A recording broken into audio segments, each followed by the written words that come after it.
Hello and welcome to part 8 of the 1964 or 5 Bolens 900. In this video we're going to be starting off with some work on the back axle whilst we wait for some other parts.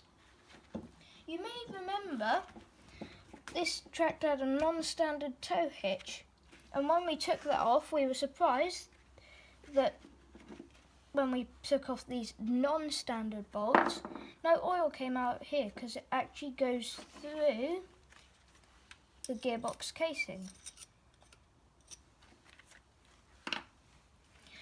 So we're going to look at the oil in a second.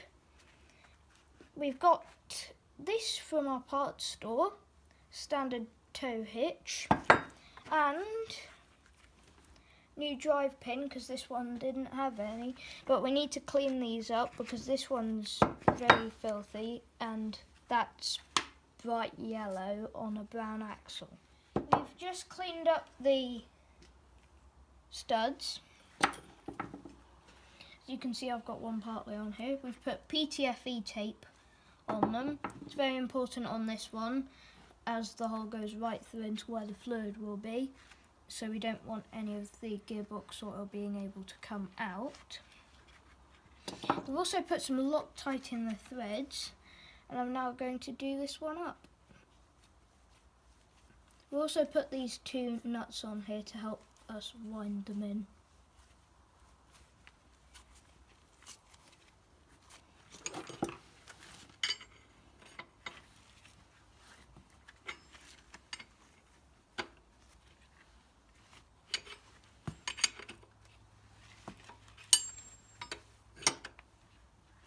We've got the studs in. Now we just need to put on the tow hitch. We've cleaned it up, but it is bent. So the next challenge is to try and straighten that out. We've straightened it out the best we could. That was fun.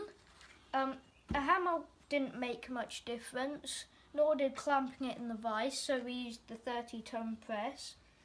It makes you wonder how these get bent when it takes 30 tons to bend it back. But anyway, time to put it on. That one there. I'm going to use some new spring washers and nuts on here.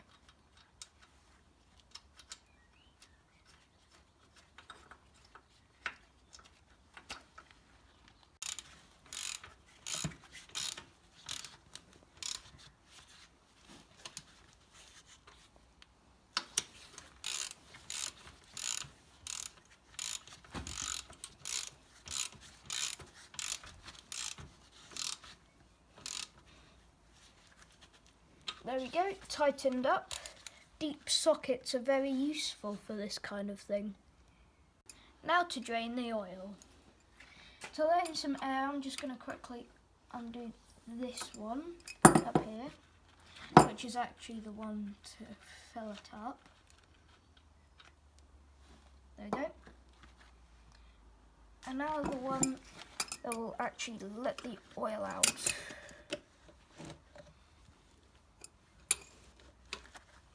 I'll do a bit first, a bit looser.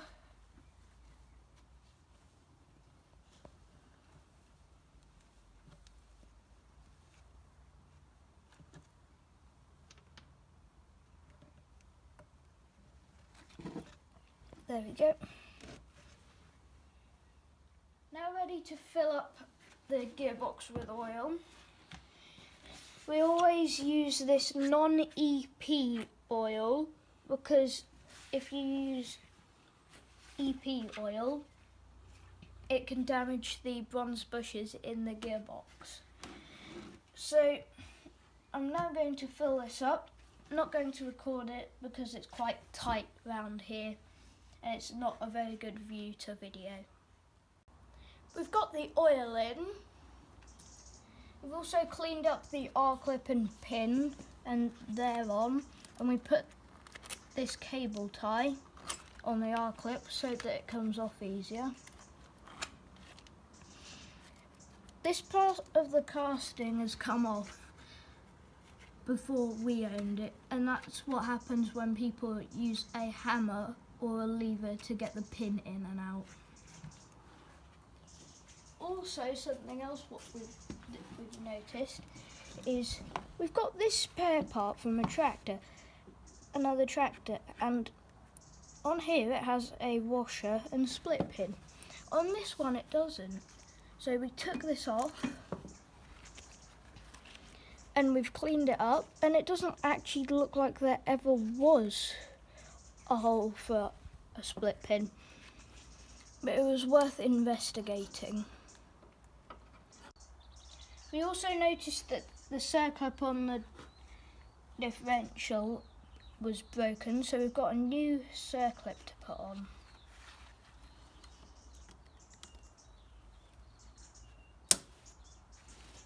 We also cleaned out the groove before doing it. Next job is to replace the Pto belt. We have a replacement belt here, and the belt needs to come out through the top. We've got the Pto belt on, but we're not going to put the Pto in yet because it'll be in the way of the clutch. We've cleaned up the Pto. It's better to clean the splines now instead of when you're about to put an attachment on. Unsurprisingly, this tractor didn't have a Pto belt guard, so we rummaged through the stores and found this one. On the earlier Ptos, there was only one single pulley. On the later ones, there are dual pulleys. But that's all we've got time for today. Comments are welcome. We always reply to comments. Thanks for watching, and I'll see you in the next one. Bye. Please subscribe to my channel, like this video, and see our other videos.